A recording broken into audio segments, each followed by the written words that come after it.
주님께서 여러분과 함께 마테오가 전한 거룩한 복음입니다. 28장 16절에서 20절까지의 말씀입니다. 11 제자는 갈릴레아로 떠나 예수님께서 분부하신 산으로 갔다. 그들은 예수님을 뵙고 엎드려 경배하였다. 그러나 더러는 의심하였다. 예수님께서는 그들에게 다가가 이르셨다. 나는 하늘과 땅의 모든 권한을 받았다.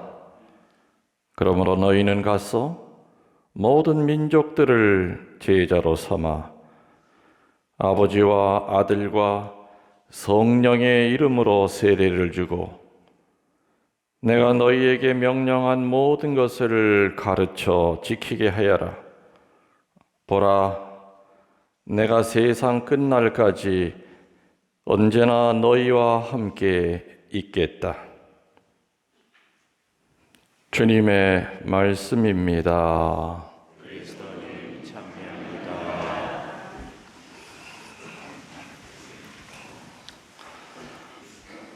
참 예수님, 2단계에서 1단계로 조정이 되고 첫 번째 맞이하는 주일 미사입니다. 실내 50명, 밖에 100명이라고 하는 게 이제 없어졌죠. 그렇지만 아직도 종교단체에서는 소모임은 아직도 금지 상태입니다. 그래서 오늘 우리가 지금 4명, 3명 앉았습니까? 회장님? 4명, 3명. 신자들이 오래간만에 꽉 차니까 왜 이렇게 무섭죠? 이상해. 맨날 3, 40명 앉다가 맨날 나눠서 그냥 여기저기 앉아서 미사하다가 성당이 꽉 차니까 마음이 좀 이상해요. 성당에 신자들이 꽉 차면 꽉 찰수록 옛날에는 기뻤는데 이렇게 꽉 차니까 갑자기 이상해. 무섭고 두려워요. 뭐 지켜주시겠죠? 지켜주시겠죠. 저도 마스크를 쓰고 강론을 해야 되지만은 질식할 것 같아서 강론 때는 벗을 수밖에 없습니다. 여러분들, 사람이 죽기 전에 하는 말을 뭐라고 그러죠? 유언. 근데 여러분들, 유언하고 죽는 사람이 몇 프로나 될 것 같아요? 몇 프로 안 된대요. 그리고 유언을 하고 죽는 사람도 두 종류죠. 평상시에 이렇게 마음속에 담았던 말을 이렇게 계속 이렇게 반복적으로 자손들한테 하는 사람이 있어요. 나 죽으면은 화장해, 화장. 나 죽으면 어떻게?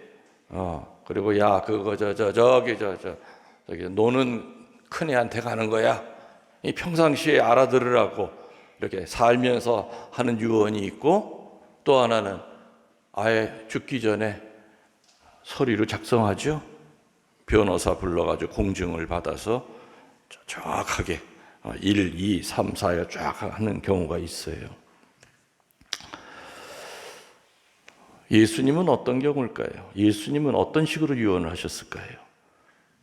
십자가에 돌아가시기 직전에 변호사 불러가지고 내가 부르는 거 받아 적어 이렇게 하셨어요? 아니면은 평상시 그분의 설교 안에 예수님의 유언이 묻어 있었어요?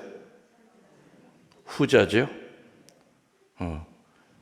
그래서 예수님의 유언이 평상시에 하셨던 말인데 예수님이 반복적으로 계속해서 하셨던 아주 중요한 말들이 있어요. 이게 바로 예수님의 유언이 맞다라고 생각할 수 있는 것이 3가지가 있다 이거죠. 예수님의 3대 유언이라고 그래요. 뭘까요, 여러분들? 첫 번째가 세상 사람들이 하나가 되게 해 주십시오. 우니따스. 일치, 세상 사람들이 하나가 되게 해주십시오 하는 것이 예수님의 첫 번째 유언이에요. 두 번째 유언은 뭐냐? 내 살과 내 피를 먹고 마셔라.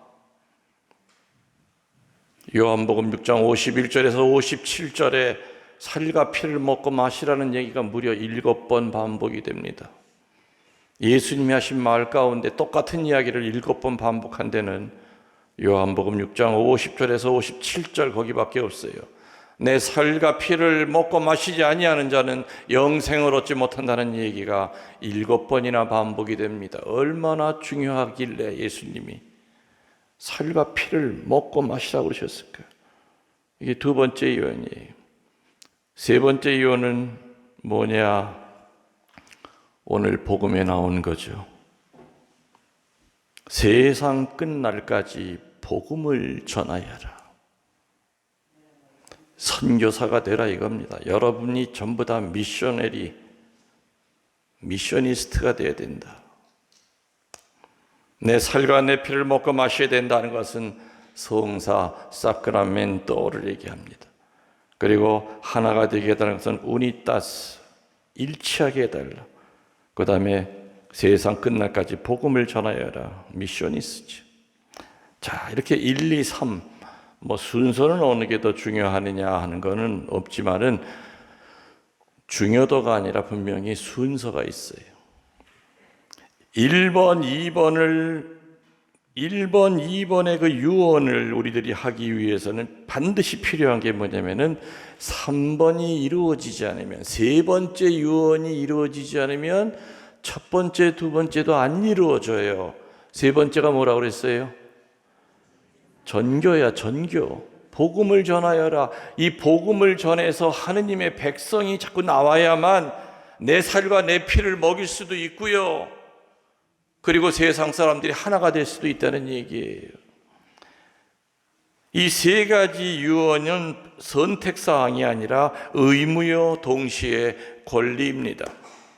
특별히 이 3번이 이루어져야만 1번, 2번의 유언이 가능하다는 겁니다. 그래서 복음을 선포하는 것, 전교하는 것은 거룩한 의무입니다. 거룩한 의무. 그런데 우리 신자들이 지금 이 세 가지 유언 가운데 제일 약한 게 세 번째예요. 여기 있는 여러분들 가운데 제가 질문을 해서 여러분들 혹시 세례받고 이제껏 사시면서 다른 사람 이렇게 교회로 이끌어서 여러분의 힘으로 기도로 세례시킨 사람이 한 사람이라도 있으신 분, 아니면 지금 현재 진행 중이신 분 한번 손 들어 보세요. 그러면 이 중에서 몇 프로나 손을 들까? 안 드는 분이 드시는 분보다 훨씬 더 많을 거라고 짐작합니다. 이 세상 끝날까지 복음을 선포해야 된다. 다시 말하면 전교하려는 얘기인데 오늘 주일이 무슨 주일이에요? 민족의 복음화 주일이에요. 1년에 한 번씩 들어와요. 근데 올 1년 동안, 하긴 올 1년 동안은 핑계댈 게 있네. 코로나 때문에. 아이고 내가 그냥 올 1월 달부터 그냥 전교하려고 그냥 얼마나 결심을 했는데 세상에 신분이 코로나가 들이닥쳐가지고 내가 그냥 전교를 못하고 이렇게 억울하게 삽니다. 그 올해는 빼고 작년은 어땠고 재작년은 어떻고 세례받은 그 횟수의 100분의 1 내가 세례받은 지 50년이야. 그럼 11조 봉헌해야죠. 50년에 11조는 몇 명이에요? 50명의 10분의 1이면 몇 명이에요? 네? 계산 어려운 거예요? 몇 명이에요? 그렇지. 내가 50년 살았으면은 신자로 5명 하느님 자식 만들어 놨어야 돼. 우리 회장님 세례 받은 지 한 30년 돼 가시나? 30년 아직 안 되셨죠? 그러면은 몇 명 세례시키셨어요? 5명.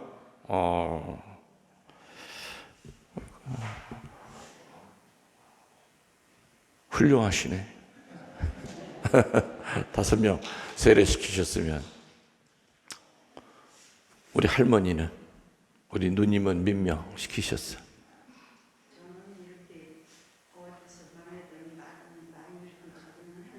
예.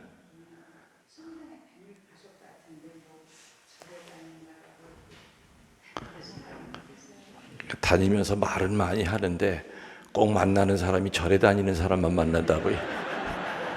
아이고 참, 딱해 죽겠네.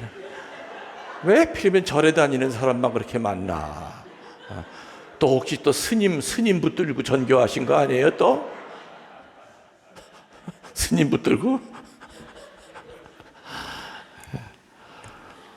한 사람도 그래서 아직 세례는 못 시켰네. 아이고 딱해 죽겠네. 내가 이제 기도해 드릴게. 이제 만나는 사람마다 불자가 아니라 종교 없는 사람 좀 만나게 해달라고 내가 이제 할머니 위해서 기도할게요. 꼭 한 사람은 청당 보내야 되잖아요. 세례시켜서. 그죠? 그렇게 하실 수 있어. 이렇게 늘 맨 앞자리에 앉으시니까 하느님이 아이고 하느님도 직군에 어떻게 이렇게 절에 다니는 사람만 만나게 이렇게 열심히 하시는 할머니한테. 아이 참말. 내가 기분이 팍상하네.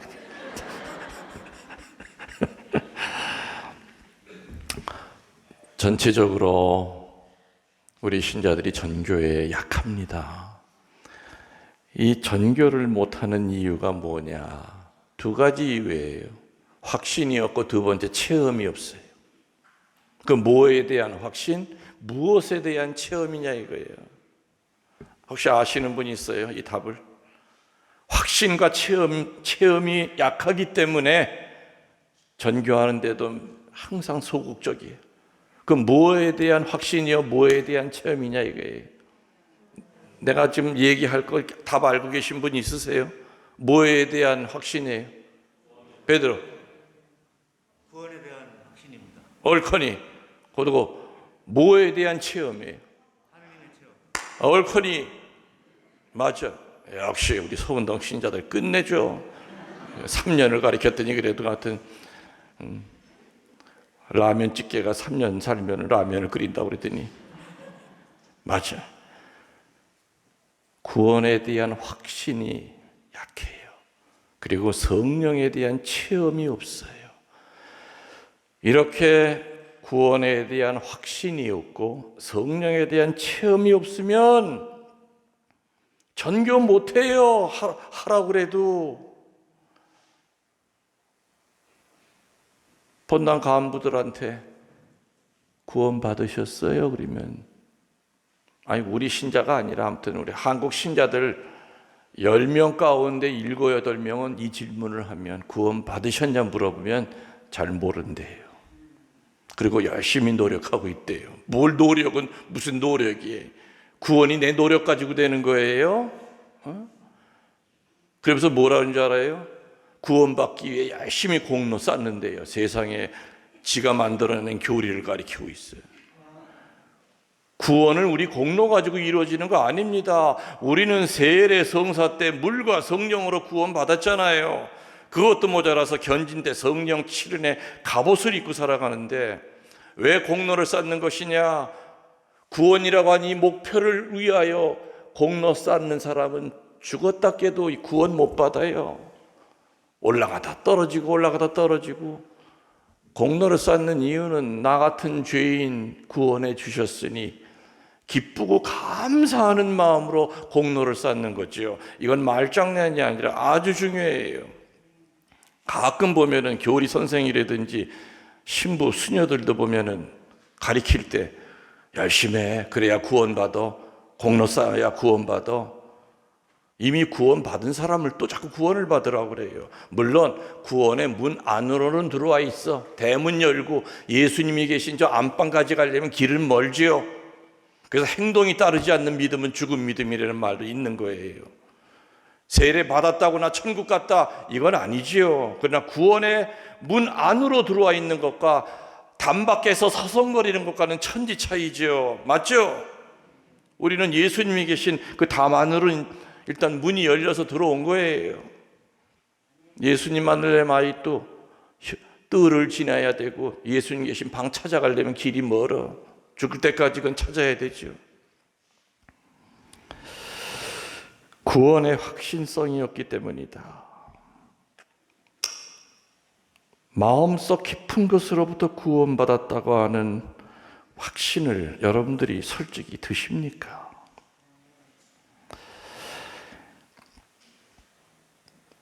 개신교 다니는 교우들은 부흥회만 한 번 갔다 오면 전교하러 났습니다. 부흥회 한 번 갔다 오면 시어머니 끌고 나와요. 어머니, 우리 예수 믿고 구원받으러 갑시다. 왜 그럴까? 그들은 구원의 확신이 생겼기 때문에 그래요.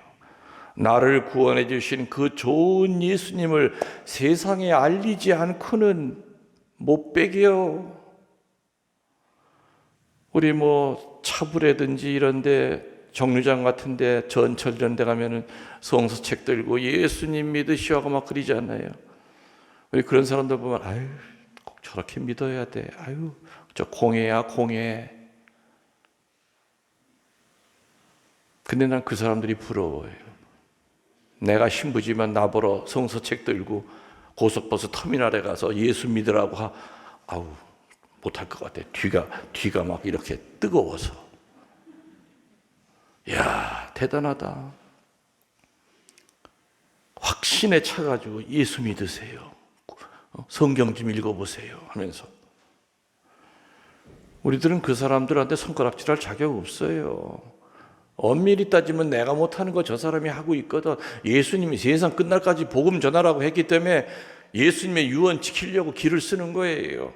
내가 못하니까 그것이 시기 질투로 바뀌고 비판으로 바뀌죠. 물론 도가 지나친 사람을 얘기하는 건 아닙니다. 어떤 사람은 앞뒤로 이렇게 해가지고 글자 쓰죠. 예수 천국 불신지옥. 아이고, 그건 말도 안 되는 얘기예요.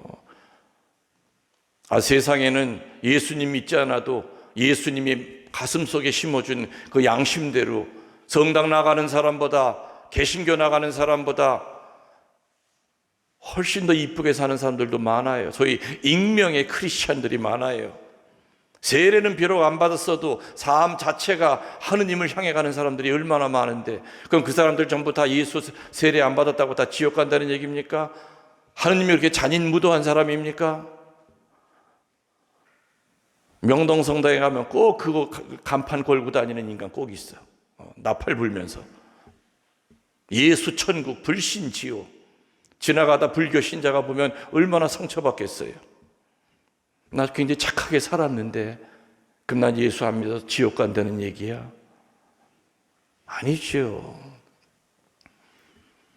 그렇게 도에 지나치고 말도 안 되고 그런 거를 얘기하는 것이 아니라, 구원에 대한 확신이 있을 때는 우리는 예수님을 알리지 않고는 못 배깁니다. 배추 파는 배추장수 할머니도 배추 한 단 팔면서 전교하려고 애를 써요. 어떤 젊은 엄마가 애기 안고 오면 아이고, 애도 참 이쁘네. 어떻게 이렇게 장군처럼 생겼어? 아닌데 딸인데요. 아니 뭐 요즘은 딸도 뭐 장군 되잖아. 근데 아이고, 세대가 어디 살아? 요 새로 만든 요 아파트 이사 왔어요. 몇 호 살아? 왜요? 아이고, 우리 목사님 새로 오셨는데 얼마나 말씀이 은혜로운지 몰라. 내가 수요일날 한번 갈 테니까 나랑 한번 같이 갈텨? 이게 시작이 되는 거예요. 이게 시작이. 호떡 굽는 아저씨도 호떡 하나 뒤집어 놓고 옆에 기름이 잔뜩 묻은 그 성서책 침 발라가면서 읽어. 손님 올 때까지. 왜? 내가 알아야 전교한다. 알아야 전교한다. 틈만 나면 성경을 읽어요. 알지 못하는데 어떻게 전할 수 있겠습니까? 오늘 1독서에서 바오로 사도 얘기하셨잖아요. 2독서에서는 구원에 대한 얘기가 얼마나 깊이 있게 나왔습니까? 구원의 확신을 가질 때는 매사에 적극적이 됩니다. 전교도 적극적이 되고 전례에 임하는 자세도 적극적이 되고 순명도 적극적으로 할 수 있고 봉헌도 적극적으로 할 수 있고 봉사도 적극적이 됩니다. 그러나 구원에 대한 순도가 떨어지면은 구원 받았나 안 받았나, 어떤 때는 받은 것 같고 어떤 때는 안 받은 것 같고, 아휴 나 같은 인간이 무슨 구원을 받아. 이건 순도가 제로야. 불순물이 있는 대로 섞여서 금인지 아니면 이게 무슨 쇳덩어리인지 모를 정도로 손가락에 끼고 있는 이 반지가 14K, 18K, 24K 그게 아니라 온통 금반지는 끼고 있다고 생각하지만 금반지가 아니죠.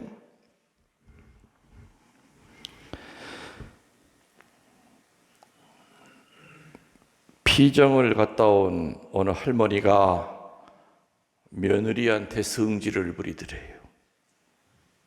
내 가기 싫다고 그랬지 그거. 아, 근데 왜 그러세요? 좋은 데 갔다 오시고. 아이, 그 신부님도 말이야 아주 그냥 남사스러워서 어떻게 신부님 입에서 그런 말이 왜 나와? 그래서 며느리가 근데 그 피정 신부님이 뭐라고 그러셨는데 이렇게 역정을 내세요. 에이, 내 말 담기도 이상해. 뭐라고 그랬는데요? 석곡지를 사지 말고 젖꼭지를 사라고 자꾸 그랬는데. 이게 무슨 얘기일까? 피정 지도 신부님이 석곡지 사지 말고 젖꼭지를 자꾸 사라고 그랬다. 그래서 이 며느리가 궁금해 죽겠어. 그래가지고서는 수연님한테 전화했죠. 지금 우리 시어머니가 피정 갔다 오시더니 역정을 부리면서 피정 신부님이 자꾸 젖꼭지 얘기를 했다는데 뭔 얘기예요? 그랬더니 수녀님이 그런 얘기 하신 적 없는데 잠깐만요. 하면서 이렇게 수녀님이 자기 이렇게 메모했던 걸 이렇게 읽어보더니 세상에 이 할머니가 이걸 이렇게 알아들었구나. 피정지도 신부님이 뭐라고 그랬느냐? 구원에 대한 확신을 갖고 소극적으로 살지 말고 적극적으로 살아라. 그 얘기를 석곡지를 사지 말고 젖꼭지를 사라 이렇게 알아들은 거예요, 할머니가. 또 우리 여기 할머니 가운데서 또 집에 가서 또 김웅녀 신부님이 젖꼭지 잡고 살았다고 또 그래요.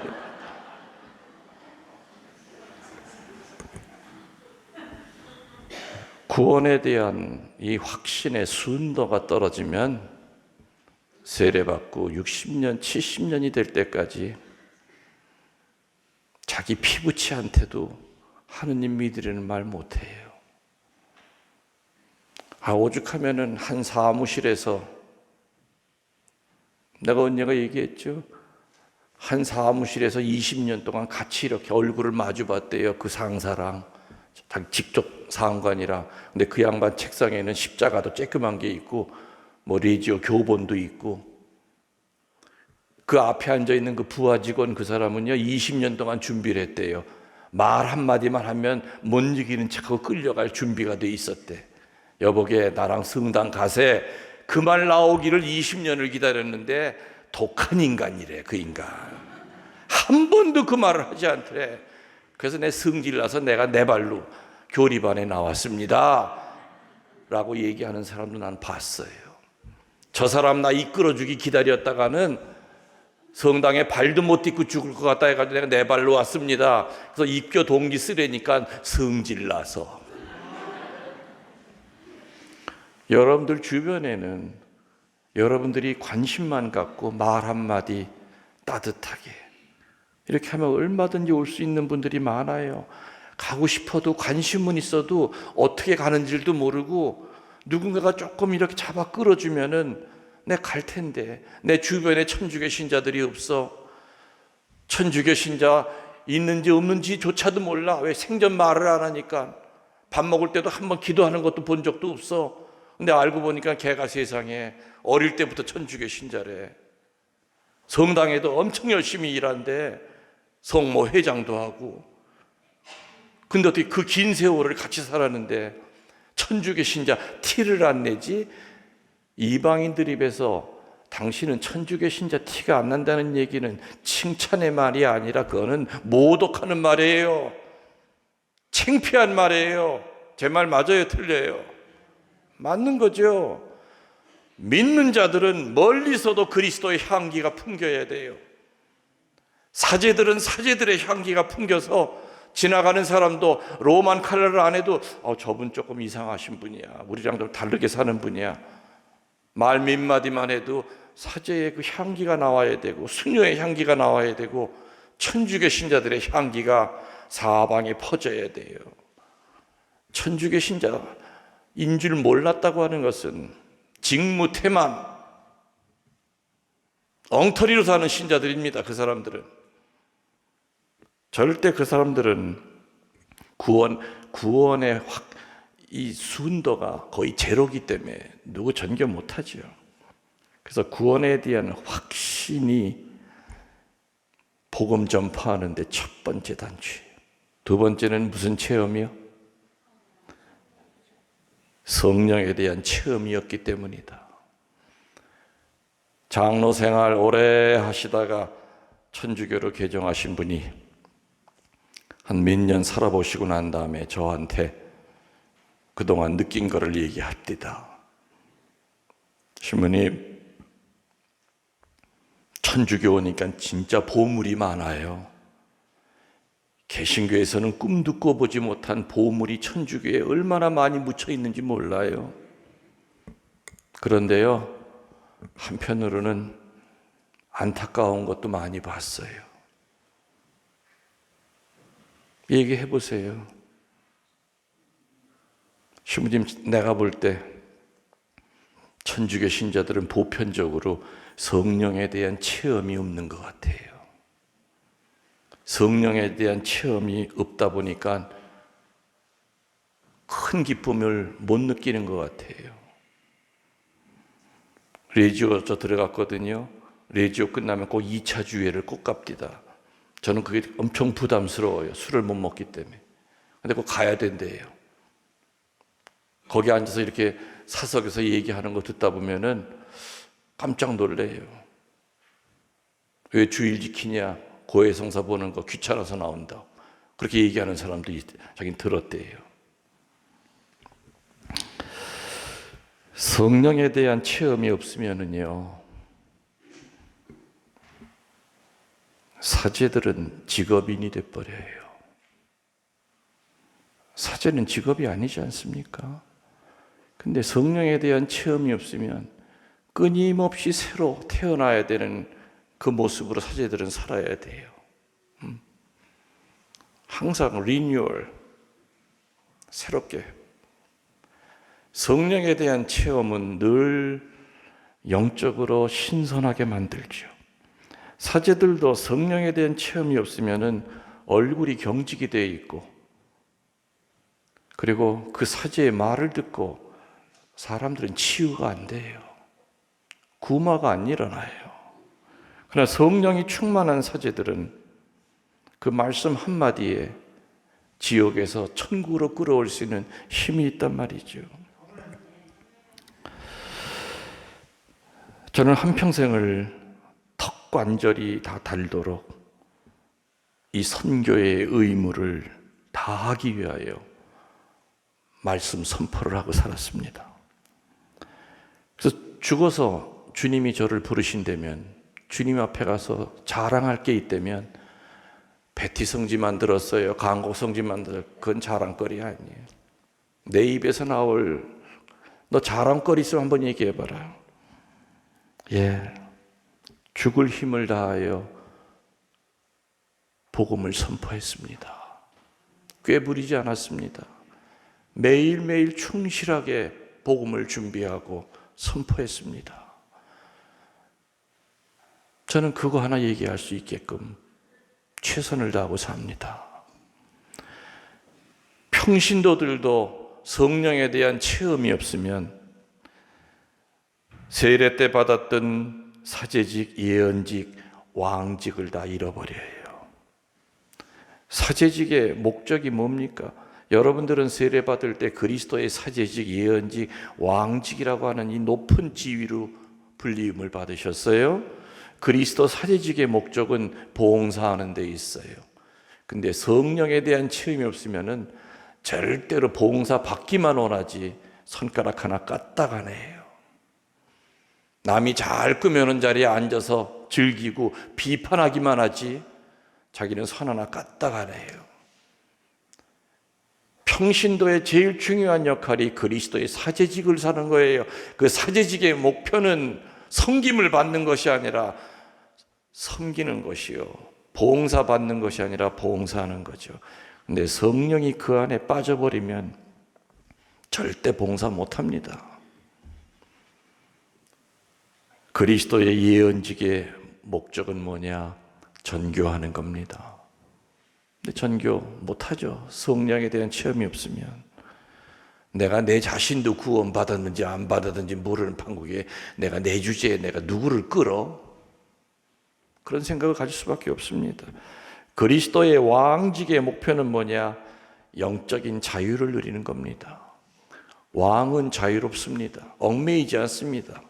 종들은 쇠사슬에 묶여있고 노예는 혁띠를 다 풀릅니다. 못 도망가게 해요. 그리스도의 왕직을 산다고 하는 것은 모든 것로부터 자유로워져야 된다는 거죠. 내적인 자유입니다. 또 물질로부터도 때로는 우리는 자유로워져야 됩니다. 이렇게 우리가 전교에 약점이 있는 것은 우리 천주교가 전교하는데 뒤떨어지는 제일 큰 이유는 체험과 확신과 체험이 부족하다. 뭐에 대한 확신? 구원에 대한 확신. 구원 받았다고 하는 확신. 이 좋은 예수님, 나를 구원해 주신 이 예수님, 내 남편에게도 알려야 되고 내 며느리에게도 알려야 되고 방방곡곡에 나 예수님 믿고 구원받았어. 나 그전이랑 다르지? 얼굴도 참 밝아졌지? 나 사는 게 기뻐. 그런데 내 얼굴이 어둡고 쭈그렁망탱이고 얼굴이 썩어 들어가면 누가 나를 보고 구원받은 사람으로 인정하겠느냐 이겁니다. 내가 바뀌어야죠. 구원받은 사람은. 성령에 대한 체험이 없으면 사제건 평신도건 수도자건 어떤 직책에 있건 간에 절대로 전교 못합니다. 왜? 기쁨이 없기 때문에. 전교하는 사람은 오만 우거지상을 하고 전교 못해요. 기쁨이 그 밑바탕에 깔려 있지 않으면 절대로 전교해도 힘이 없습니다. 오늘 민족 복음화의 주일입니다. 일독서에서 바오로 사도는 전하는 사람이 있어야 들을 거 아닙니까? 라는 말로 시작합니다. 이독서에서는 구원에 대한 이야기를 깊이 있게 합니다. 그리고 오늘 복음에서는 예수님께서는 세상 끝날까지 복음을 전하라고 얘기합니다. 내가 말 주변이 없으면 얼마든지 대체할 수 있는 거 있어요. 책을 사서 주든지 하다못해 신문을 갖다 구독하게 하든지 아니면은 그 유튜브 들어가 봐. 아무개 신부님 이름 쳐봐. 거기 굉장히 많이 나와. 몰라서 그거를 못 듣는 사람도 있어요. 그거 알려주는 게 이렇게 힘이 듭니까? 알려줘야죠. 한번 듣든 안 듣든 한번 보내줘 봐야죠. 낚시하는 낚시꾼이 오늘 내가 이 그물에다 가득 채워서 내가 올 거야 하면서 낚시 담그는 사람 없어요. 어떤 때는 밤을 새도 피레미 한 마리 안 걸릴 때도 있어요. 그래도 낚시꾼은 그 다음날 또 옵니다. 밑밥을 만들어서. 꾸준해야 되죠. 인내를 가져야 되죠. 행여라도 여러분 주변에 어떤 사람이 나중에 죽어서 아이고 세상에 정말 죽어보니 천국도 있고 지옥도 있고 연옥도 있네. 아이고 내가 아는 사람 천주교 신자 정말 가까운 사람이 있었는데 그 사람이 나한테 전교만 좀 했으면은 내가 이렇게 불편하게 주님 앞에 서지 않았을 텐데. 여러분들 원망하지 않게끔 노력하십시오. 여러분 주변 사람들한테 오히려 고마워해야죠. 예, 예수님 저 50 넘어서 세례 받았어요. 근데 어떻게 알게 된 그분이 아주 열심한 신자예요. 그분이 얼마나 지극정성으로 주님께로 저를 이끄는지 제가 그거 감화 받아서 세례 받았습니다. 받고 나니까 세상에 이렇게 행복한 걸 행복하게 살다 왔습니다. 주님, 저 전교하신 그분 좀 칭찬해 주세요. 이 얘기 듣도록 합시다. 아멘. 모두 일어나셔서 우리들의